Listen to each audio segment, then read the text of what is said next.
Alemania. Comienzos de la década de 1930. Adolf Hitler acaba de ser nombrado canciller del Reich. Es ist unser Wunsch und Wille, dass dieser Staat und dieses Reich bestehen sollen in den kommenden Jahrtausenden.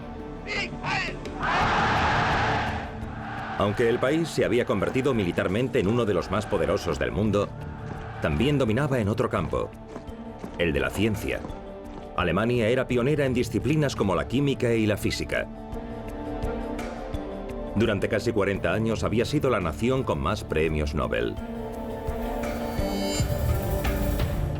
Como Max Planck, especialista en energía, Albert Einstein y un tal Werner Heisenberg, uno de los investigadores atómicos más brillantes del país, considerado habitualmente un genio. A ojos del mundo, Alemania parecía un país extremadamente avanzado científicamente. En el mundo de la inteligencia, tenían códigos y Enigma, la máquina de cifrado. En cuanto a armas, tenían los aviones más modernos. Y Alemania tenía un lugar separado para la ciencia y los científicos. Pero las leyes antisemitas de Hitler llevaron al exilio a muchos científicos brillantes. Entre ellos, Albert Einstein, que se instaló en los Estados Unidos. Todo comenzó un día de agosto de 1939, cuando Einstein estaba de vacaciones en la costa este, en la zona residencial de Long Island. Sus vacaciones serían menos tranquilas de lo que había planeado. Aquel día recibió la visita de uno de sus colegas y amigos, Leo Szilard, un físico húngaro judío que también había abandonado su país ante el auge del nazismo. Había venido para hacerle una revelación muy importante a Einstein. En la terraza de su casa de vacaciones, le explicó que Alemania estaba explotando una nueva fuente de energía, el uranio, que podía llevar a la creación de armas devastadoras. Sin dilación, Einstein decidió escribir una carta al presidente de los Estados Unidos, Franklin Delano Roosevelt, y esto fue lo que le explicó. Tengo entendido que Alemania ha interrumpido la venta de uranio de las minas de Checoslovaquia, país que ha ocupado. El uranio, en un futuro próximo, se convertirá en una nueva fuente de energía. Este nuevo fenómeno podría llevar también a la construcción de un nuevo tipo de bombas. Una sola bomba de este tipo, trasladada en barco y detonada en un puerto, muy bien podría destruir todo el puerto y la zona colindante. No utilizó eufemismos. Dijo que los alemanes estaban trabajando en un proyecto y que sería enormemente destructivo.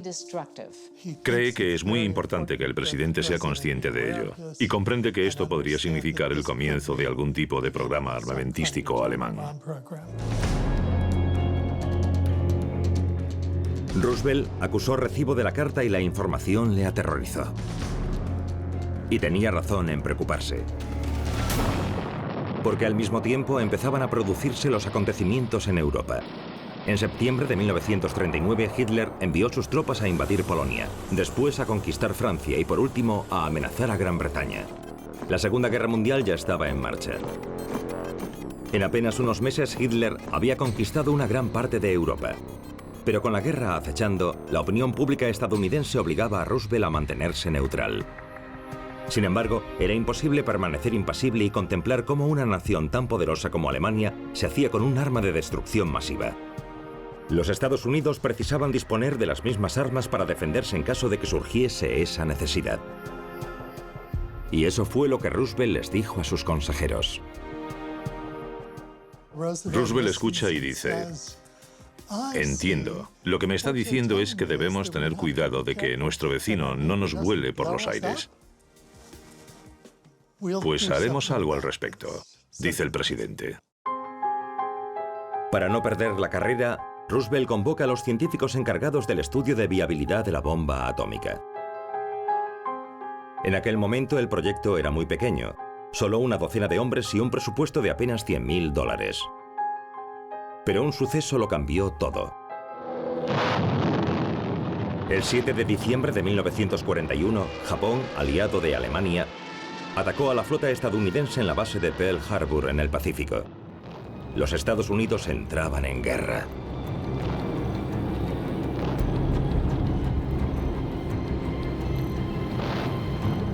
I ask that the Congress declare a state of war has existed between the United States and the Japanese Empire. Apenas días después, llegaba el turno de Hitler de declarar la guerra a los Estados Unidos. Ahora, el país podía convertirse en uno de los objetivos de Alemania. Los aliados eran muy conscientes del inmenso poder de Alemania, tanto en lo relativo a su ejército como a sus científicos. Estaban aterrorizados. Sabían que Hitler era un hombre despiadado, que no dudaría en utilizar la bomba si tenía ocasión. Si obtenían la bomba primero, probablemente la usarían sobre Londres o sobre Washington. Fabricar un artefacto atómico se convirtió en la absoluta prioridad de Roosevelt. Estaba convencido de que Alemania y los Estados Unidos estaban embarcados en una carrera contrarreloj. Quien obtuviese la bomba primero ganaría, y según el presidente, el Reich ya llevaba ventaja. Debían de llevar como 1 año y medio de ventaja al programa de los Estados Unidos. Y eso podía significar que podrían tener la bomba para la Navidad del 43 o el verano del 44, lo cual sería devastador. Fabricar una bomba atómica, algo que nadie había hecho nunca. Y además recortar una desventaja de 18 meses. El reto de Roosevelt parecía una locura. De modo que no reparó en gastos. En total fueron reclutadas más de 600.000 personas. Se levantaron fábricas y ciudades enteras en apenas meses. En laboratorios nuevos, extraordinarios, los mejores científicos trabajaban en el más absoluto de los secretos con recursos ilimitados. El nombre en clave de este programa militar innovador, Proyecto Manhattan. Para dirigirlo, 2 hombres con perfiles radicalmente diferentes, Leslie Groves, el soldado, y Robert Oppenheimer, el científico. Groves fue elegido por Roosevelt en persona para dirigir el programa. El hombre tenía un perfil extraordinario. Era general e ingeniero, y su experiencia era incuestionable. Había construido el Pentágono, el cuartel general más grande de todos los cuerpos militares del mundo.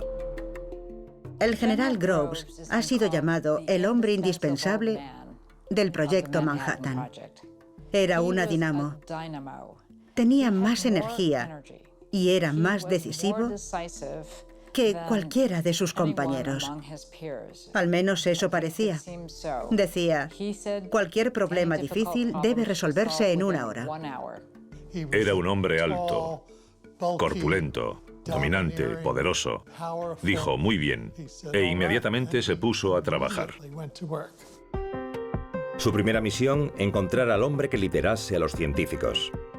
Seleccionó a Oppenheimer, un físico brillante que daba clases en California, en Berkeley. Pero su elección sorprendió a la comunidad científica, porque Oppenheimer no estaba considerado el mejor en su campo. La gente decía, Groves ha elegido a Oppenheimer. Eso es muy raro. Oppenheimer nunca había administrado nada. Nunca había conseguido cosas como los otros científicos. Ya había ganadores del premio Nobel, participando en las primeras fases del proyecto.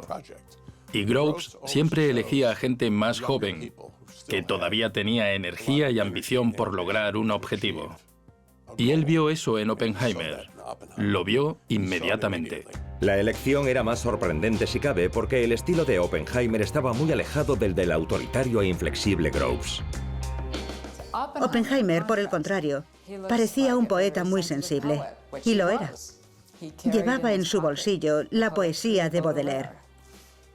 Era un personaje como de ópera. Era un filósofo, hablaba varios idiomas, estudiaba las escrituras indias. Era un hombre tremendamente sensible. A pesar de las diferencias significativas entre ambos hombres, Roosevelt confiaba plenamente en el dúo y les dio carta blanca. Las responsabilidades de Groves desde el principio conllevaron un poder extraordinario. Disponía de todos los recursos del gobierno de los Estados Unidos, de todo el dinero que quería. Disponía de cualquier cosa que necesitase. Desde muy pronto vio que habría una competición por los recursos y por lo tanto necesitaba tener la prioridad sobre cualquier material que quisiese, ya fuese cobre, oro o plata o cualquier cosa. Tenía que tener la prioridad. El primer problema de Groves: ¿dónde crear la infraestructura para fabricar la bomba? No podían montarla en un laboratorio urbano. El material necesario era colosal. Solo la planta de enriquecimiento de uranio medía 1 kilómetro. Y había otras demandas. Groves quería que las ubicaciones estuviesen aisladas porque eran alto secreto. No quería que la gente lo supiese. Además, se enfrentaban a unas instalaciones únicas. Tenían que construir un reactor nuclear que alcanzase los 2.000, 3.000 grados en el centro. Y por lo que ellos sabían, podía explotar. Nunca habían construido uno igual. Tenían que planificar una zona de exclusión para asegurarse de que no habría nadie cerca de esas instalaciones en caso de que algo saliese mal. Además, Groves no quería que la bomba se construyese en un solo lugar, sino en 3. Dado que era territorio desconocido, tenían que probar varios métodos. Un primer complejo inmenso se construyó en Oak Ridge, Tennessee, para procesar uranio. Después un segundo en Hanford, cerca de Seattle, para producir plutonio. Pero todavía les faltaba la localización ideal para el tercer complejo, el más crucial, donde se montaría la bomba. Y eso requería unas instalaciones más aisladas todavía e incluso más secretas. Groves no sabía hacia dónde seguir. Oppenheimer tuvo una idea. En noviembre de 1942 llevó a Groves al suroeste americano, a Nuevo México. Oppenheimer conocía la zona porque tenía un rancho en Nuevo México y adoraba Nuevo México. Es un lugar precioso. Es fantástico. Iban recorriéndolo y Groves decía, no, este sitio no, este sitio no, este sitio no. Y le preguntó a Oppenheimer, ¿conoces algún otro sitio? Y Oppenheimer respondió, bueno, hay un colegio. Está el colegio de Los Álamos Ranch, en la mesa, ahí. Groves y Oppenheimer se encontraron allí con la escena de unos chicos haciendo deporte. E inmediatamente Groves dijo, aquí es, este es. Así que cerraron el colegio, se llevaron a los niños y ocuparon la que sería la base del lugar en el que vivirían y se alojarían. Fue aquí en Los Álamos, en estas tierras extremas a 2.500 metros de altitud, donde se creó el laboratorio atómico más grande de la historia. Y era aquí a donde Oppenheimer pretendía llevar a los mejores científicos del mundo. El problema era que tenía que convencerlos. ¿Cómo podía conseguir que lo dejasen todo y se mudasen a un lugar perdido por un período de tiempo no especificado? Y más importante todavía, ¿cómo convencerlos para que trabajasen en un proyecto que nadie sabía siquiera si funcionaría?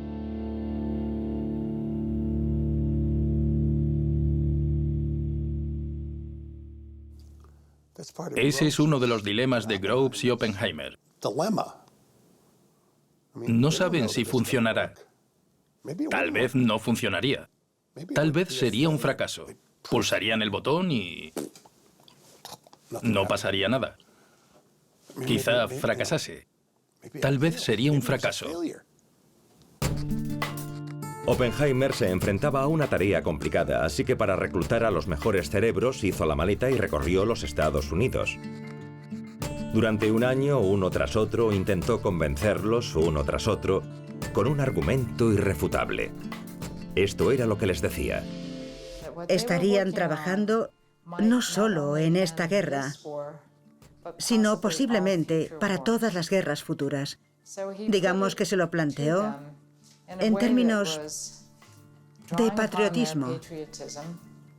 Apeló a su odio visceral a Alemania y a Hitler y a su régimen antisemita.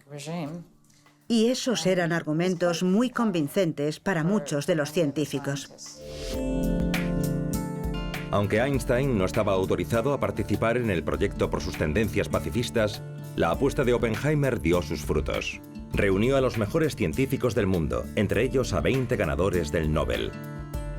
En la primavera de 1943 llegaron al desierto de Nuevo México y a Los Álamos.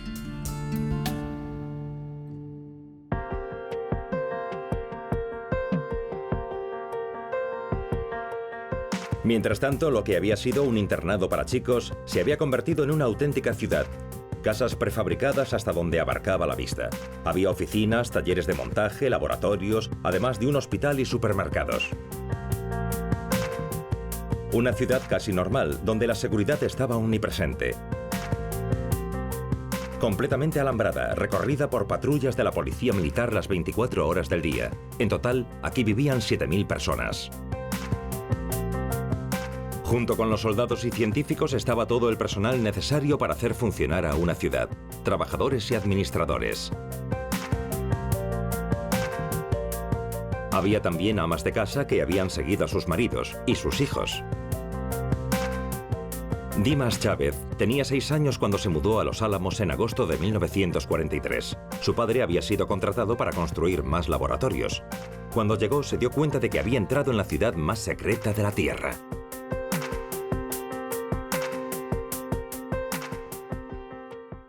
Primero, llegabas a una puerta principal, vigilada por policía militar armada.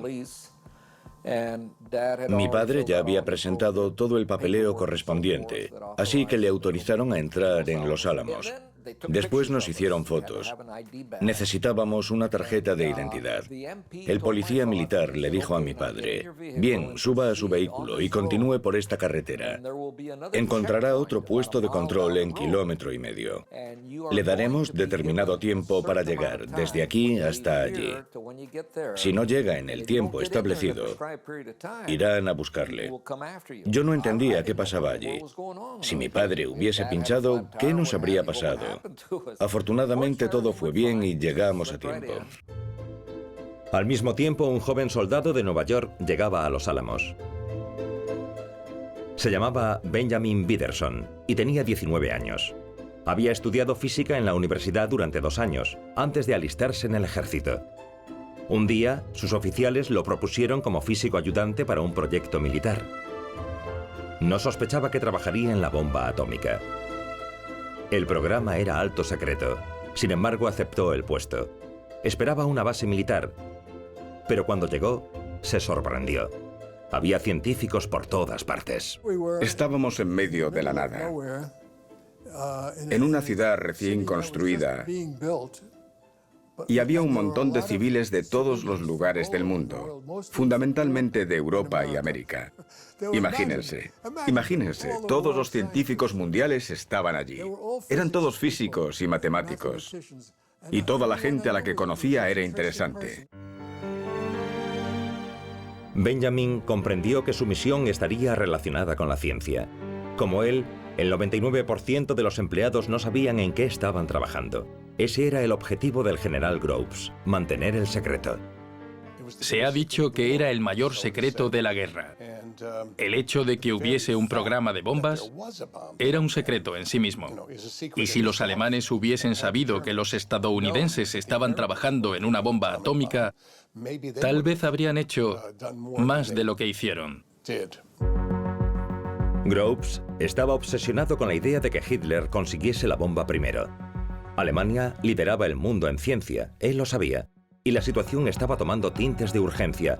El hombre que más le preocupaba era el famoso físico atómico Werner Heisenberg. Se había quedado con Hitler en lugar de elegir el exilio. Era el científico alemán al que Groves veía como una amenaza mayor. Si había alguien al mando del programa, sería él. Y si había alguien capaz de idear alguna bomba, sería él. Groves temía el talento de Heisenberg en esta carrera contrarreloj, de modo que aumentó la seguridad. Para mantener el secreto impuso la compartimentación del trabajo. Cada persona, desde los científicos a los operarios, solo realizaba una tarea y no estaba autorizada a hablar de ella. La información, por tanto, se reducía al mínimo y nadie conocía la finalidad del proyecto. Las condiciones laborales eran tan sorprendentes que la gente empezó a hacerse preguntas. Papá tenía acceso a muchísimas zonas restringidas. ¿Pero sabía qué pasaba? No. Él hacía su trabajo. Tenía un agujero que excavaba o algo que llevaba a algún sitio o algo así. Y cuando terminaba lo cambiaban a otra zona. Si se te ocurría comentar algo, papá inmediatamente decía: no puedes saberlo, yo no puedo saberlo, no digas nada, punto. Y la conversación terminaba así. Inmediatamente me dieron un trabajo. Y mi jefe era británico, era inglés. Era profesor en Inglaterra de física. Así que yo sabía que estaba haciendo física. Pero no tenía ni idea de qué, por supuesto.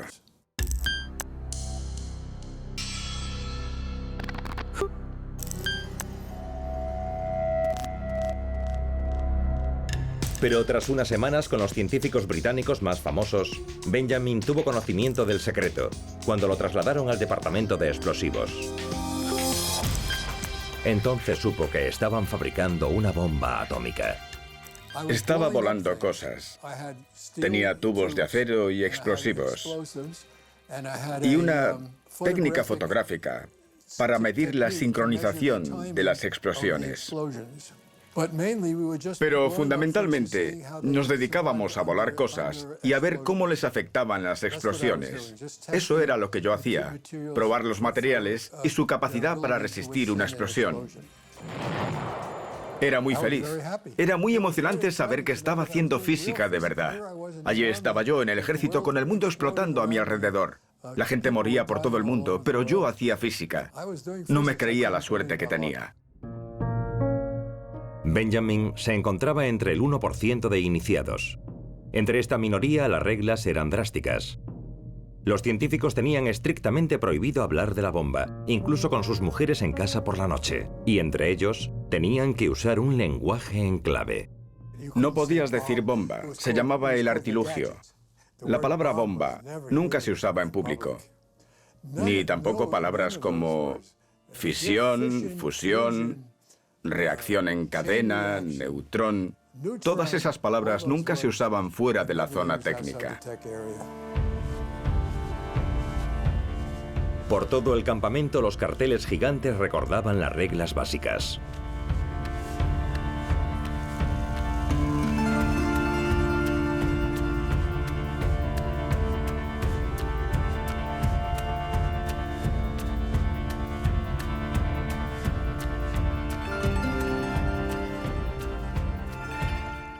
Yo me moría por contar lo que estaba pasando, pero sabía que no debía hacerlo.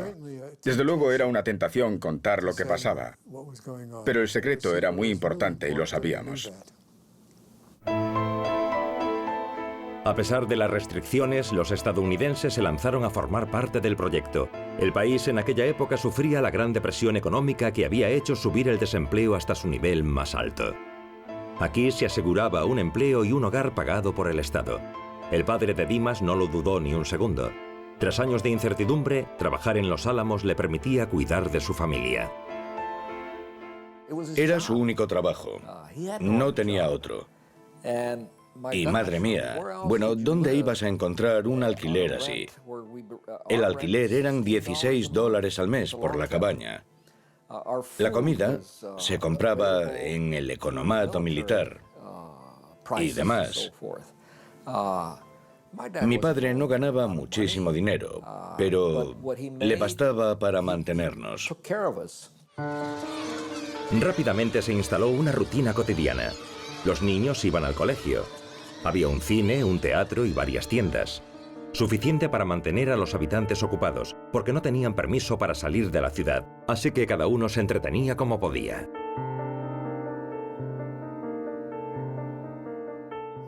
Había mucho deporte. Los hombres jugaban al baloncesto, al softball, al béisbol. Los científicos que tenían conocimientos musicales formaron grupos. La música era una vía de escape. Había varios tipos de grupos y bailes todos los fines de semana. Los viernes y sábados todo el mundo bailaba.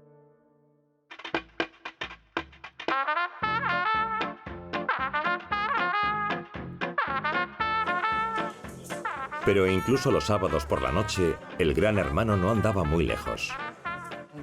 Los camareros eran agentes que escuchaban las conversaciones. Si alguien se emborrachaba demasiado, se ponía a charlar y hablaba demasiado sobre su trabajo, rápidamente se lo llevaban del bar. Y para los que hablaban demasiado, no había una segunda oportunidad. Si alguien era un riesgo para la seguridad, entonces lo asignaban a otra misión. Lo enviaban a las Islas Aleutianas, en Alaska. Se deshacían de esa persona, pero no la dejaban volver libremente a la vida civil. La enviaban a un lugar donde tenerla controlada. En este entorno de alta seguridad, los científicos trabajaban mucho. Pero en enero de 1944, un año después de comenzado el proyecto Manhattan, se desató el pánico. Todavía no tenían la bomba, y ni siquiera era posible decir si la conseguirían o no antes que los alemanes. Pero Groves tenía un nuevo problema al que enfrentarse, porque tras Alemania había aparecido un segundo rival en esta carrera contrarreloj. Pero esta vez era un aliado.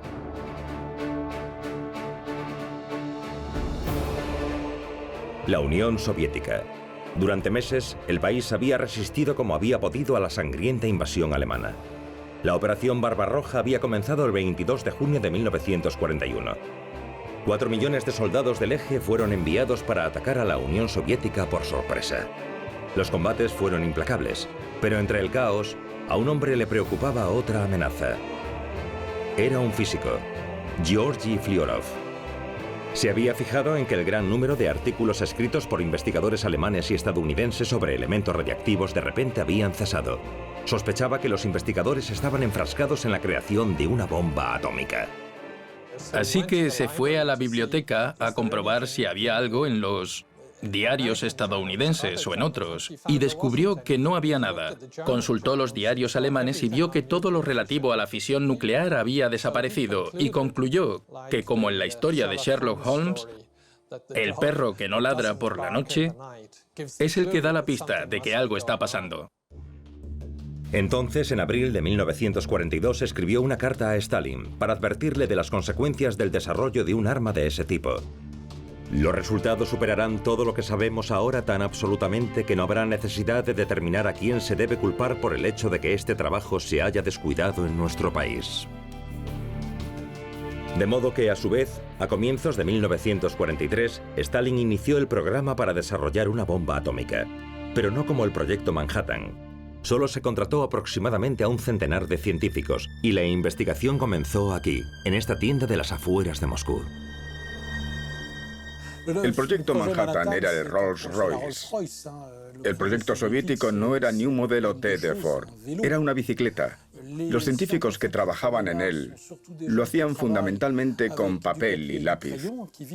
Vivían en una enorme pobreza material. No había reactor nuclear, no había ni siquiera uranio y mucho menos plutonio. No había materias primas para una bomba. Los soviéticos no tenían nada de eso, pero sabían lo que podían hacer si conseguían esos recursos. La Unión Soviética, todo hay que decirlo, estaba arruinada. La guerra ya les había costado millones de vidas.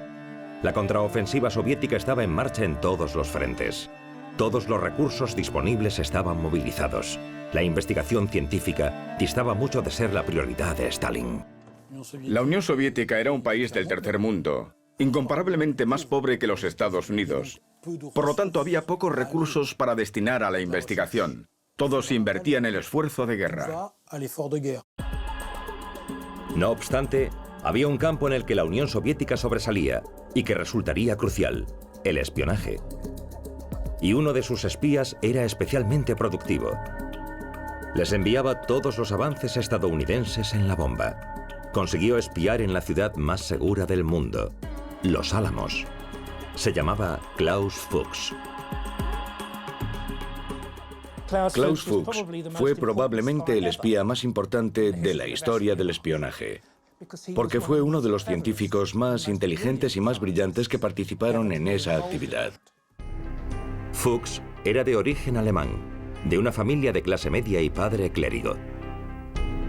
A los 17 años, cuando Hitler llegó al poder, empezó a oponerse a los nazis y se unió al Partido Comunista. Deja muy claro, creo yo, que una de las mayores amenazas que ve para la sociedad alemana es el crecimiento de la derecha y del nazismo. Y opino que él cree que el Partido Comunista es el único grupo que puede enfrentarse a los nazis. Y para un hombre como Fuchs, eso se convirtió en un compromiso fundamental en su vida.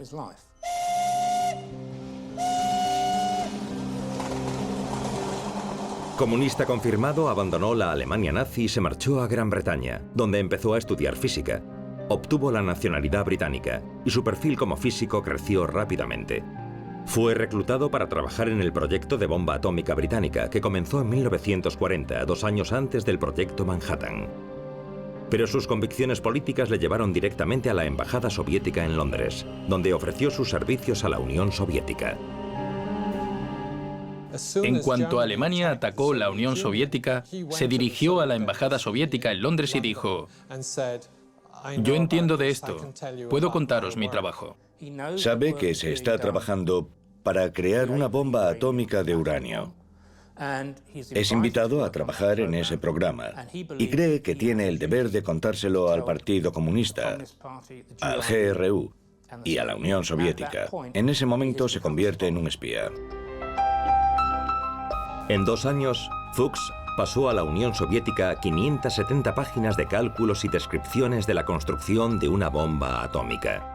Era el resultado de todo lo que Gran Bretaña había descubierto, pero fue más lejos incluso, porque a finales de 1942, el general Groves pidió a los aliados que enviasen a sus mejores científicos a los Estados Unidos para acelerar la investigación sobre la bomba. Fuchs, el físico eminente, también recibió una invitación para viajar. En noviembre de 1943 llegó a los Estados Unidos.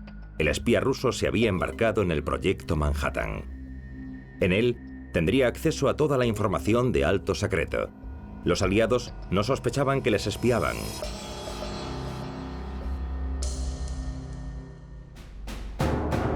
Groves tenía una obsesión.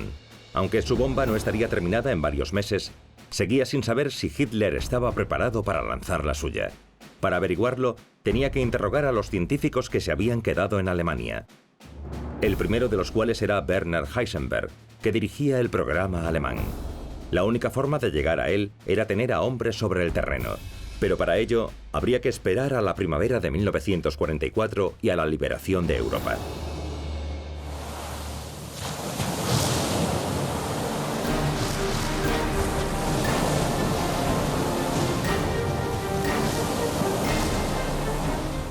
Al amanecer del 6 de junio, 130.000 hombres desembarcaban en las playas de Normandía. Fue la mayor operación militar de todos los tiempos. Entre los soldados aliados también había civiles estadounidenses, hombres cuyo objetivo no era liberar a Europa del yugo nazi. Eran científicos vestidos de uniforme, 20 de ellos enviados personalmente por Groves.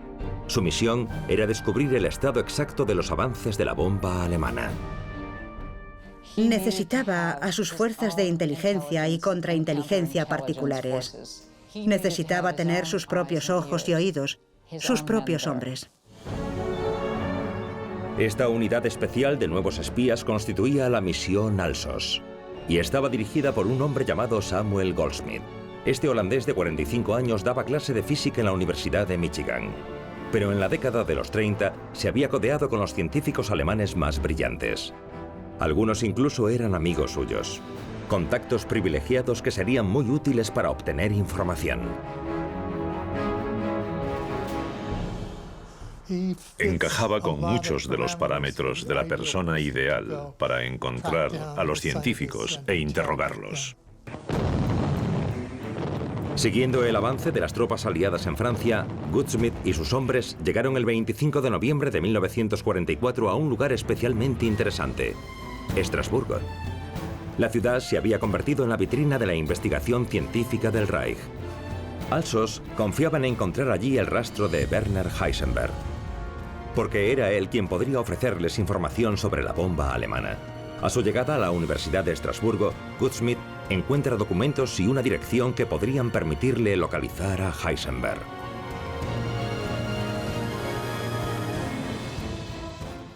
Goudsmit descubre, y es una noticia muy emocionante, que Heisenberg, la figura central que está buscando, no está en Berlín, que está siendo bombardeado hasta la destrucción en ese momento de la guerra, sino que se ha mudado a Hechingen, en la Selva Negra, a donde de hecho se ha trasladado el programa de la bomba alemana. Hechingen, una pequeña localidad que Goudsmit y sus hombres jamás habrían considerado, estaba perdida en la Selva Negra, a unos 60 kilómetros de Stuttgart. Según la misión Alsos, era el lugar perfecto para ocultar un laboratorio. Goudsmit sabía que estaba cerca de alcanzar su objetivo, pero todavía le aguardaban varias sorpresas, porque no era el único interesado en la investigación atómica alemana. Tendría que competir con los franceses.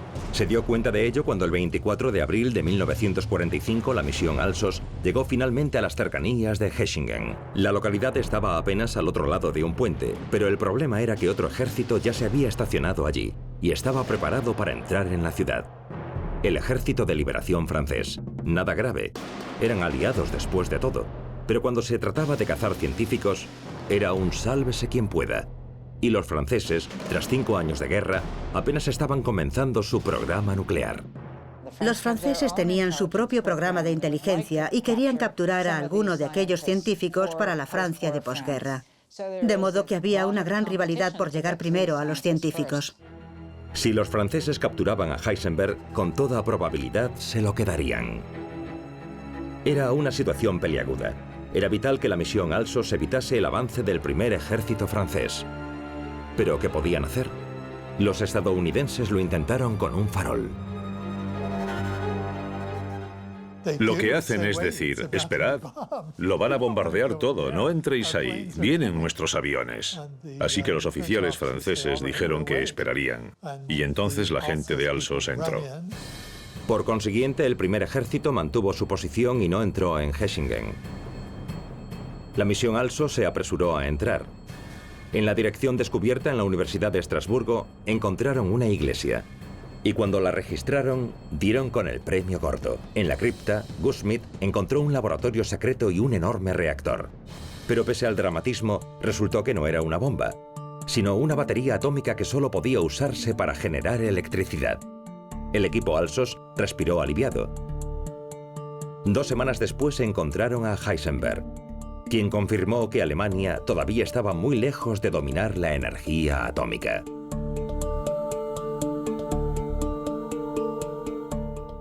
No había nada. No había programa. No había esfuerzo. No había colaboración de la ciencia, el ejército y la industria alemanas para elaborar su propio proyecto Manhattan. Hitler no respaldaba el trabajo de la bomba atómica en Alemania. Pensaba que no era necesario y que concluirían antes la guerra. Heisenberg le había dicho a Hitler que necesitarían 10 años y millones de dólares. Y Hitler contestó, no vale la pena, acabaremos la guerra mucho antes. Los estadounidenses, por tanto, no tenían nada que temer de los alemanes. Pero lo que descubrieron fue que tenían un adversario nuevo, un rival ultradecidido al que no habían considerado y que resultaría especialmente peligroso: la Unión Soviética.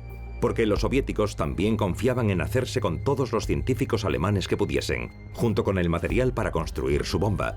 A los estadounidenses les esperaba una contienda muy reñida en Alemania. Había comenzado una nueva carrera armamentística. Aunque la guerra todavía no ha terminado, ya no es nuestro aliado. Hay señales de que algunas personas ya han visto a los rusos, a la Unión Soviética, como el próximo rival, el siguiente enemigo en potencia. Sobre todo dado que los soviéticos también habían organizado una misión científica para saquear el territorio alemán, liderada por un físico muy brillante y con una enorme motivación, Yuri Carrington. Carrington no disponía del material que necesitaba para experimentar y construir. Y era el hombre sobre el terreno que podía decir, quiero esta instalación, Desmóntenla y envíenla a la Unión Soviética. Quiero este material. Necesitamos ese osciloscopio. Esta vez, los rusos estaban a la altura de la misión estadounidense. Los recursos que los soviéticos destinaron a Alsos fueron colosales, comparados con su estado general de pobreza. Los mejores científicos atómicos soviéticos viajaron a Alemania. Durante los 2 meses que estuvieron buscando científicos y material alemán, el programa soviético se paralizó. Todos se habían ido a Alemania liderados por Khariton. La razón de que la Unión Soviética no reparase en gastos para esta misión era que para fabricar una bomba atómica se necesitaba uranio, y el país no tenía suficiente. Solo 7 toneladas cuando se necesitaban 200. Y resulta que en Alemania había. No te pones a buscar una bomba atómica en un estante, empaquetada con un lacito. Buscas en las bases industriales la materia prima, el uranio, para intentar acelerar el programa soviético. Porque los soviéticos saben que los alemanes tienen uranio por una sencilla razón. Los alemanes ocuparon Checoslovaquia en 1938 y la única gran mina de uranio conocida en aquella época era la de Joachim Stal en Checoslovaquia. De modo que los soviéticos sí acumularon uranio durante la guerra. Pero los estadounidenses, que todavía no tenían la bomba, no querían que la Unión Soviética encontrase ese uranio. Groves comprende que sí, que los Estados Unidos tendrán la bomba, pero quiere asegurarse de que el monopolio estadounidense dure lo máximo posible, porque es lo que hará a los Estados Unidos más poderosos. El caso es que a comienzos de 1945, los estadounidenses ya iban con retraso. Mientras ellos estaban atascados en las Ardenas, el Ejército Rojo con sus científicos ya había entrado en Alemania desde el este y avanzaba sobre Berlín. Era probable que los soviéticos se hiciesen con los stocks de uranio primero, en esta fábrica próxima a Berlín que lo producía. Pero el general Groves lo había previsto todo. Descubrieron en Estrasburgo un montón de documentos relativos al proyecto atómico alemán. Y al parecer, en esos documentos se decía que había un grupo en la planta de Auergesellschaft, en Oranienburg, que producía el metal para el proyecto. De modo que solicitó que las fuerzas aéreas de los Estados Unidos bombardeasen esa planta.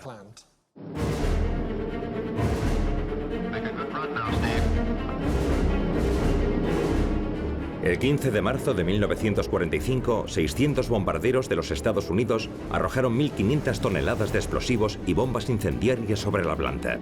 La escala sin precedentes del bombardeo destruyó todo el stock de uranio. 100 toneladas en total. Un evidente acto de hostilidad contra su aliado soviético. La planta no formaba parte del esfuerzo de guerra alemán. Elaboraba óxido de uranio, pero se hizo solo para impedir que los soviéticos la tomasen. Fue Groves en persona quien dio la orden al mando de las fuerzas aéreas estadounidenses de arrasar esa fábrica. Eso demuestra la magnitud del poder que se le había otorgado y del que quería privar a los soviéticos. La Guerra Fría todavía no había comenzado, pero se llevaba a cabo una intervención directa para negar a un aliado el acceso a un material esencial. Los estadounidenses fueron más lejos si cabe para privar a los rusos de este uranio. Y esta vez ignoraron claramente las leyes internacionales. Un mes después del bombardeo de Oranienburg, los hombres de Alsos llegaban finalmente a Alemania y descubrían, a través de los científicos alemanes capturados, que el verdadero arsenal de uranio se guardaba bajo vigilancia en Stassfurt, a 200 kilómetros de la capital. Una cueva del tesoro con 1.200 toneladas de uranio. Era imperativo recuperarlo antes que los rusos. El problema era que la localidad se encontraba en la zona ocupada por los rusos, según los acuerdos de Yalta. A Groves no le importó en absoluto y ordenó a sus hombres lanzarse hacia Stassfurt. En secreto, en plena noche, cargaron el uranio en vehículos. Oleada tras oleada de camiones trasladaron el material a Gran Bretaña. Cuando el Ejército Rojo llegó varios días después, no quedaba nada. La Unión Soviética sabía lo que había pasado y formuló sus protestas. No porque se hubiesen llevado el uranio, sino porque las tropas estadounidenses habían penetrado en una región que supuestamente formaba parte de la zona de ocupación soviética. No tenían derecho a hacer eso. ¿Estamos seguros de que no tenían derecho a hacerlo? Las reglas de la guerra dicen que si derroto a mi enemigo, tengo derecho al botín. ¿Quién había derrotado al ejército alemán en Sajonia? El ejército de los Estados Unidos. Por consiguiente, podía considerarse como un botín de guerra. Así fue como lo justificaron los estadounidenses. En realidad se trataba de una violación de los acuerdos de Yalta, puesto que debían abandonar toda infraestructura. Esto no era infraestructura, eran materias primas, así que jugaron con las palabras. Pero sinceramente, a Groves no le importaba lo más mínimo la jerga legal. Lo que él quería era que los soviéticos no consiguiesen aquellas 1.200 toneladas de uranio. Pero Groves no logró completamente su objetivo, porque al mismo tiempo los rusos también descubrían algo. Yuli Khariton averiguó que había uranio en otra localidad llamada Neustadt. Pero ese era un nombre bastante común en Alemania. 20 localidades compartían nombre y 10 de ellas estaban en la zona soviética. De modo que las peinaron todas con un peine de dientes muy finos. Khariton llegó primero con su pequeño contador Geiger. Iba con Seldovich y comenzó 1, 2, 3, 4, 5, nada. 6, 7, 8, 9, nada. Estaban desesperados porque solo les quedaba una. Y bingo, era esa. Neustadt am Glebe. En una enorme curtiduría que ya había sido requisada por los soviéticos. Allí, Khariton descubrió un almacén con una gran cantidad de bidones. El problema era que estaban llenos de plomo. El plomo reducía la radiación y dificultaba el funcionamiento del contador Geiger de Khariton. De modo que no había nada concluyente. Se preguntaba si las señales se debían solamente a la radioactividad natural de fondo. Así que lo dejó y se marchó. Pero esa noche durmió mal y al día siguiente les dijo a sus colegas, vamos a volver. Y creo que fue en su tercera visita, cuando finalmente ordenó retirar el sello a los bidones y vio cómo el contador se disparaba. Había encontrado las 100 toneladas de óxido de uranio altamente enriquecido que enviaría inmediatamente a la Unión Soviética. 100 toneladas es suficiente para comenzar un programa. No basta, pero es un buen comienzo. Y los rusos hicieron grandes avances, puesto que enseguida recibirían el manual para montar una bomba atómica. Se lo suministró su espía, Klaus Fuchs, que se había infiltrado entre los aliados. Tras pasar 8 meses en un laboratorio de Nueva York, se convirtió en uno de los mejores teóricos del mundo. Sus conocimientos eran vitales para la investigación y fabricación del artilugio, y en 1944 consiguió ser trasladado a Los Álamos. Allí obtuvo un puesto clave, y lo que es más importante, un puesto que le permitía disponer de una visión general de la bomba. Estaba en la división teórica y trabajaba en un problema absolutamente clave: cómo detonar una bomba de plutonio, en el mecanismo de implosión. Y la división teórica estaba bastante abierta a los debates. De modo que Fuchs se encontraba en una posición en la que tenía una idea bastante clara del diseño de la bomba, de los problemas que surgirían al utilizar plutonio para una bomba. Fuchs trabajaba mucho, 18 horas al día. Era respetado por sus colegas, incluso por los más eminentes. Y como buen espía, logró ganarse su confianza. Era una persona muy tranquila,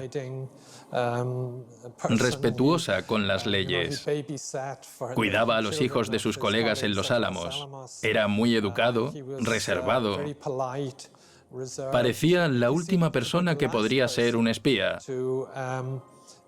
Pero, por supuesto, era la primera persona que era un espía. Conocía muchos detalles. Sabía cómo era la carcasa de la bomba, cómo eran las lentes interiores, cómo era el iniciador, todos los detalles que la mayoría de la gente del proyecto no sabía en absoluto.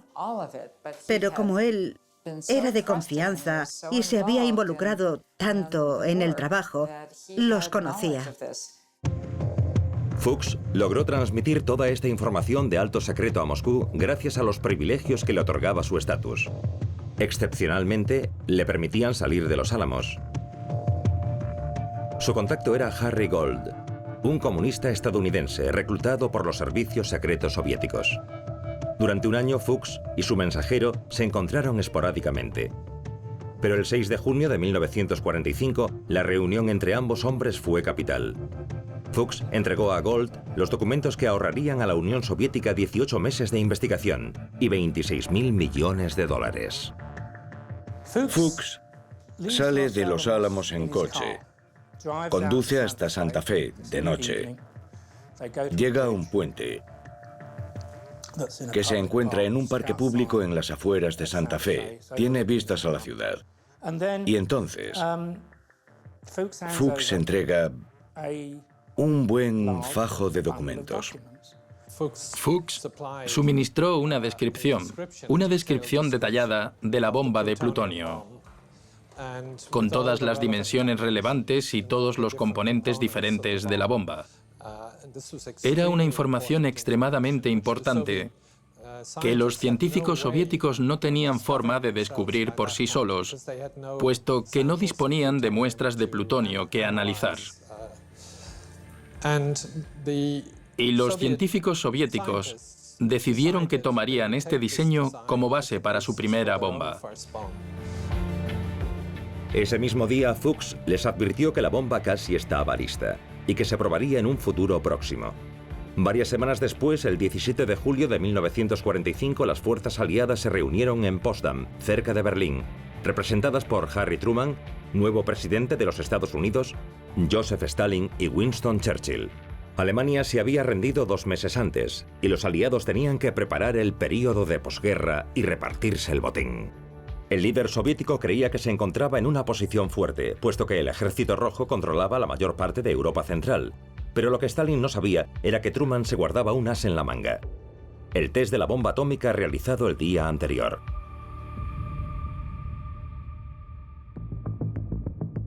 Poco después del amanecer del 16 de julio de 1945 en Alamogordo, en el desierto de Nuevo México, en el mayor de los secretos, estaba a punto de detonarse la primera explosión nuclear de la historia, para probar un artefacto de implosión que contenía 6 kilos de plutonio, nombre en clave Trinity. La bomba era tan compleja que nadie sabía si funcionaría o no. 5, 4, 3, 2, 1, 0, ignition. A las 5:30 de la mañana, la detonación de la bomba liberó la energía equivalente a 21 kilotones de TNT. La explosión fue visible en un radio de más de 300 kilómetros. Fue un éxito completo. Los Estados Unidos disponían del arma definitiva. Truman, recién llegado a la conferencia de Potsdam, recibió la noticia a través de un telegrama codificado del general Groves. Operado esta mañana. Diagnóstico todavía no completado, pero resultados parecen satisfactorios y ya han superado las expectativas. Truman no captó la importancia de este mensaje en su primera reunión con Stalin. Las negociaciones continuaron, pero entonces Truman recibió un relato detallado de la explosión de Trinity. Supo que la bomba era un éxito total. El doctor ha regresado más entusiasta y confía en que el pequeñín sea tan fuerte como su hermano mayor. La luz de sus ojos se percibe desde aquí hasta High Hole, y sus gritos podrían haberse oído desde aquí hasta mi granja. La situación había cambiado radicalmente. Truman ahora sabía que estaba en una posición de fuerza. Incluso decidió anunciarle la noticia a Stalin. Todo ocurrió rápidamente. En un minuto, Stalin abandonaba la sala de conferencias. Truman salió tras él y, como de pasada, le informó: acabamos de probar una bomba de una efectividad aterradora capaz de destruir una ciudad entera. Stalin simplemente dijo: spasiba, gracias. Y eso fue todo. Truman tenía en sus manos un arma diplomática revolucionaria. Su mensaje a Stalin era claro: Ustedes tienen el ejército convencional más grande del mundo, quizás el mejor, el Ejército Rojo, con sus 300 divisiones. Creen que tienen el as en la manga. Pero yo me presento con otro as que deja en nada al suyo. Así que cuando nos pongamos a hablar, ya no será usted quien tenga el palo más grande, sino yo. Este fue el primer acto de la denominada diplomacia nuclear. Ahora eran los Estados Unidos quienes podían imponer condiciones. Con esta bomba, Truman ya no necesitaba la ayuda soviética para conseguir la rendición de Japón. Incluso dejó de lado a Stalin en la firma de la declaración final de los aliados. Un insulto para el líder soviético. La Guerra Fría comenzó en Potsdam. 4 días después del fin de la conferencia y solo 3 semanas después del test de Trinity, los Estados Unidos lanzaban sus 2 bombas atómicas sobre el Imperio de Japón. La primera sobre Hiroshima fue una bomba de uranio. La segunda sobre Nagasaki, una bomba de plutonio. Presentaban la amenaza de una guerra nuclear. Un riesgo mayúsculo para el futuro de la civilización moderna. Tras los Estados Unidos, otros 7 países consiguieron fabricar armas nucleares. La Unión Soviética en 1949, Gran Bretaña 3 años después, Francia en 1960. Esta carrera por el arma definitiva cambió considerablemente la relación entre las grandes potencias. Dado que habían conseguido los medios para asegurarse una destrucción mutua, se veían obligados a recurrir a la diplomacia. Por eso se denominó elemento disuasorio nuclear. Hoy, la cuestión ya no es cómo ganar la guerra, sino cómo evitarla.